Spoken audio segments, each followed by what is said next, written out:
Hallelujah, praise the Lord. Ang pinakamataas sa pagpupuri at pagdadakila ay para lamang po sa ating pinakamamahal na Panginoong Isus. Hallelujah.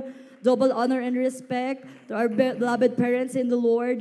We cherish and treasure the blessed memories and teachings of our dearly honorable pastor, Wildy Strado Almeida, and to beloved assistant pastor, Lina C. Almeida, and to their beloved children, the beloved Almeida family. Praise the Lord po. To their beloved Minister Phil and beloved Ate Lots. Praise the Lord. And to you, beloved brethren, hallelujah. Nagpupurit, nagpapasalamat po ko sa mahal na Panginoong Isus sa gintong pagkakataong ito na maipahayag ang kabutihan ng mahal na Panginoong Isus. Hallelujah. Nagpapasalamat ako sa mahal na Panginoong Isus. Galingan sa aking karamdaman nung ako'y bata pa, nagkaroon po ako ng bronchopneumonia. Nandiyan po na, nung bata po ako, natutulog po ako sa bahay niya na nangingitim na po ako sa sakit ko. And kasama ko po yung beloved tito ko. That time, sabi niya, mahal na Panginoon, hindi ko pababayaan ang pamangkin ko, pero dadalo pa rin ako sa banal na gawain. Nandiyan po na overnight service. By faith, iniwan niya po kami ng beloved mother ko kahit may sakit ako. Andiyan po na pagpapala ng mahal na Panginoon. Pagdating niya galing overnight service, pinagaling ako ng mahal na Panginoon. Oh, Hallelujah. glory to God. Hallelujah. At ipapasalamat ako sa mahal na Panginoon dahil yung sakit na yan, hindi na po muling bumalik. Hallelujah. Amen. At nagpapasalamat ako sa mahal na Panginoong Isus sa mga pagsubok din. Yung beloved mother ko po, when I was college po, nagkaroon po siya ng high blood pressure. Andiyan po na dun sa high blood niya po na yon, nakomatos po siya. Bilang pong tao, nanghina po ang aming pananampalataya, nadala po namin siya sa ospital. Nandiyan po na hindi po talaga siya nagre-response sa doktor. Ilang araw na po siyang hindi nagigising.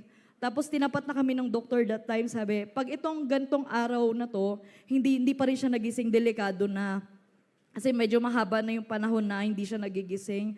Andiyan po yung beloved tito ko, nag-request po siya na may maglayhan sa beloved mother ko sa East Avenue Medical Hospital. Hallelujah. Andiyan po na, that day, nilehans po siya sa unat panalangin ng mahal na pastor. Kinabukasan po, nagising po yung beloved mother ko. Hallelujah. Amen. Praise God. And then, declare po ng doctor na ang nangyari po is comatose and stroke po. Andiyan po na, ngayon taon ko lang po napatunayan na talagang himala po ang nangyari. Dahil meron po kasi kaming parang annual physical exam na kasama yung beloved mother ko. So, ginagamit namin siya. Bale, china-check up siya ng doctor that time. Please prepare. Sabi po sa kanya, tinatanong siya ano yung mga past niyang sakit, ganto ganyan. Tapos sabi niya nagkaroon ako ng nakomatos ako, na stroke ako. Andiyan po na bigla po ko pinatawag ng doktor sa labas kasi hindi siya naniniwala na na-stroke yung beloved mother ko. Sabi niya, imposible kasi wala akong nakikitang signs na na-stroke ang beloved mother mo. Hallelujah. Andiyan napakabuti ng mahal na Panginoong Isus sa kalakasan na binibigay niya sa akin yung beloved mother. Hallelujah. At nagpapasalamat ako sa mahal na Panginoong Isus sa pagpapala niya sa aking pag-aaral. Nandiyan po na pinagpala ako ng mahal na Panginoon ng scholarship sa isang university. That time po, binigyan po ako ng 50% scholarship.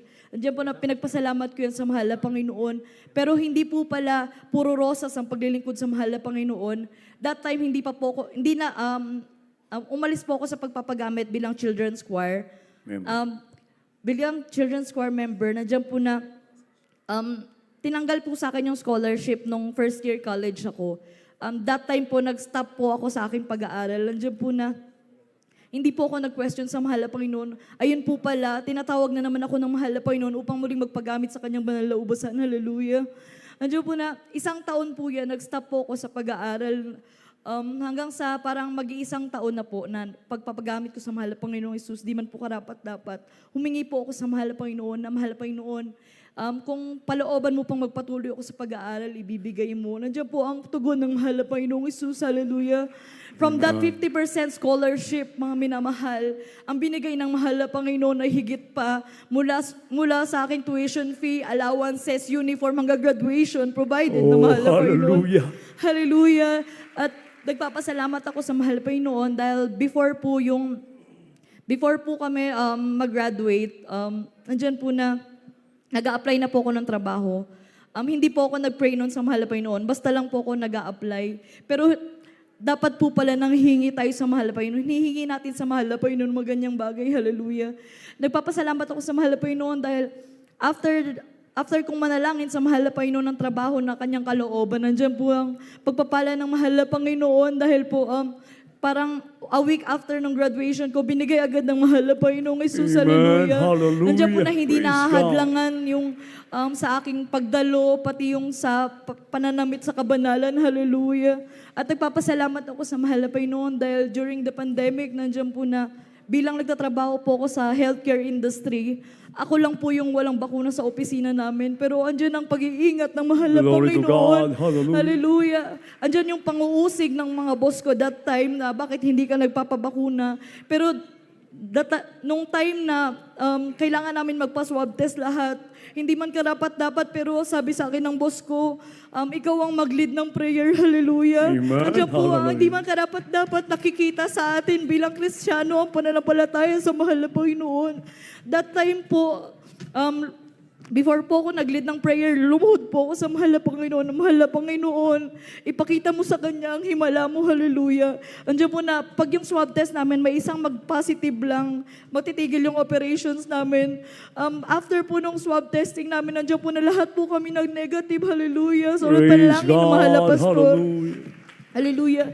At nagpapasalamat ako sa mahal na Panginoong Jesus dahil po yung trabaho po na yan, this year po, pang 7 taon ko na po sa kahabagan ng mahal na Panginoong Amen. Jesus. Hallelujah. At ang kanyang pagpapala, 2 beses na po akong na-increase ng sahod, 2 beses na din po ako nag-promote sa kahabagan ng Oh, mahal na glory to Panginoong God. Jesus. Hallelujah. Hallelujah.